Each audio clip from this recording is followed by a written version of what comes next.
Hi, welcome to Bar Cart Bookshelf, a video series about books and the drinks they inspire. My name is Elias, and today we're talking about Sweep of Stars by Maurice Broaddus. Sweep of Stars is a African-futurist space epic set about 100 years in the future with a really multi-layered and complex set of points of view, of storylines. It's the first book in a planned trilogy, and it is really, really neat. A book that I've been looking forward to reading for a while, and one that I'm excited to talk about now on the day of its paperback release. I snagged it in a hardcover, because y'all know I love a hardcover, but if you're a fan of the paperback, today, February 28th, is the day to snag that. So excited to talk about it. Sweep of Stars. As I said, an African-futurist space epic.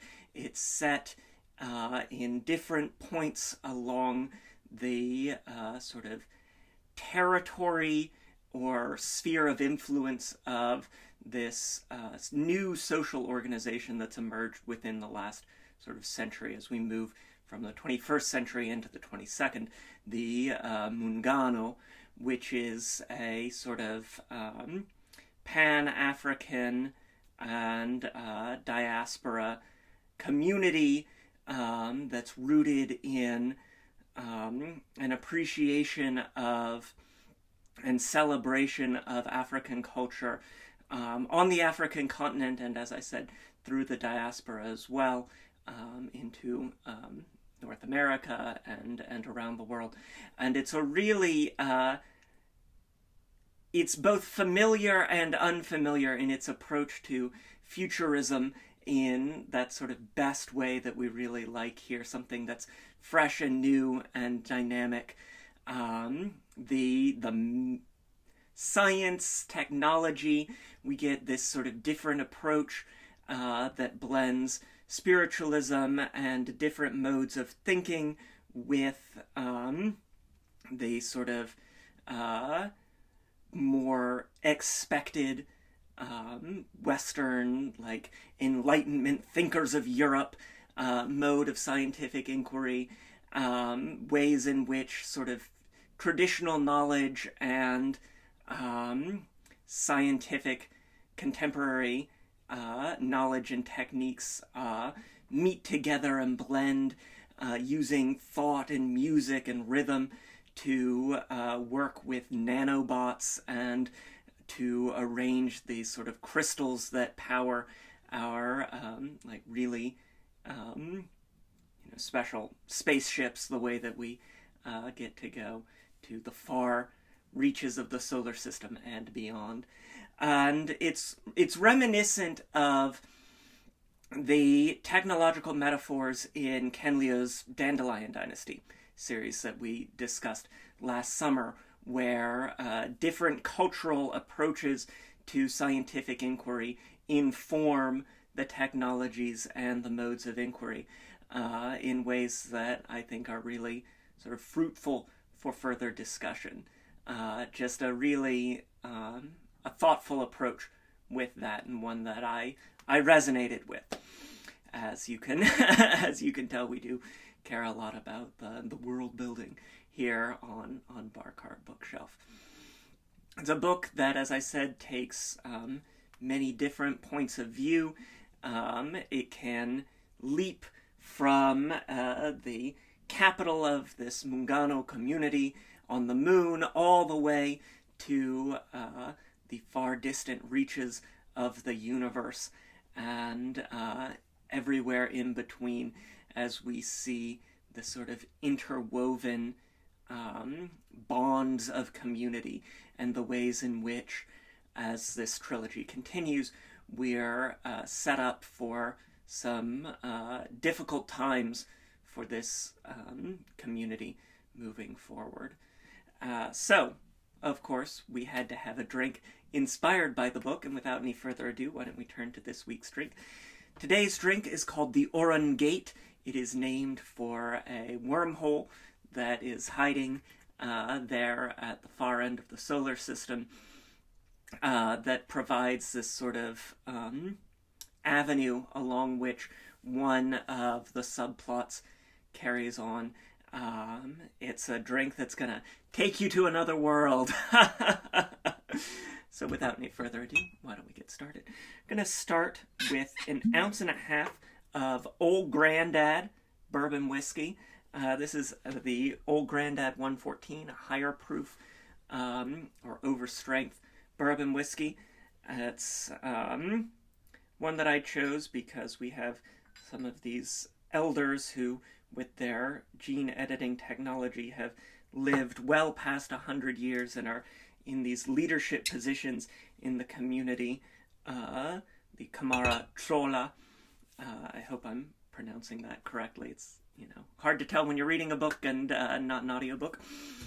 Has a particular fondness for whiskey, so I think he would like this one.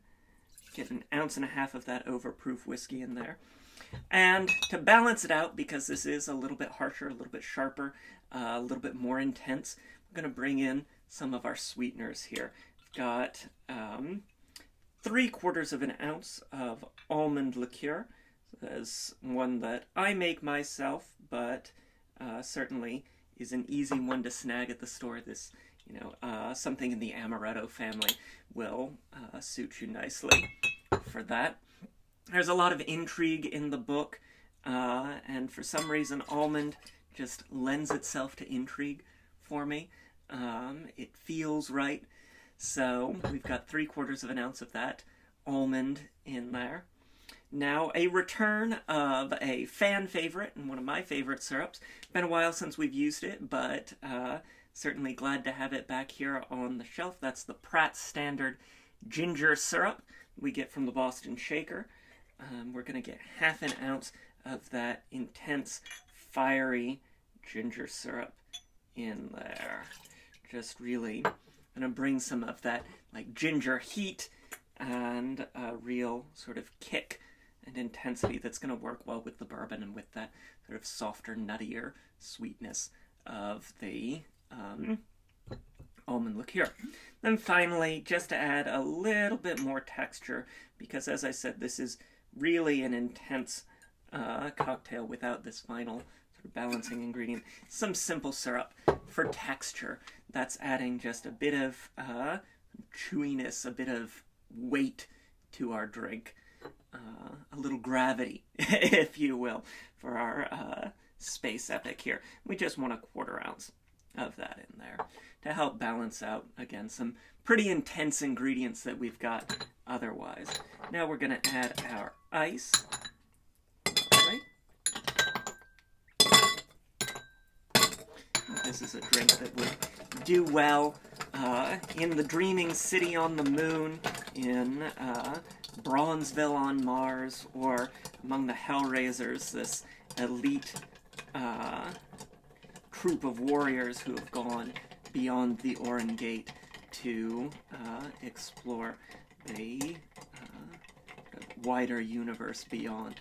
Certainly, you get a very satisfying set of stories for book one, but one that is leaving me very eager for the forthcoming sequel, Breath of Oblivion. So, looking forward to continuing the series and having a lot of fun with this one. Good. Nice stir.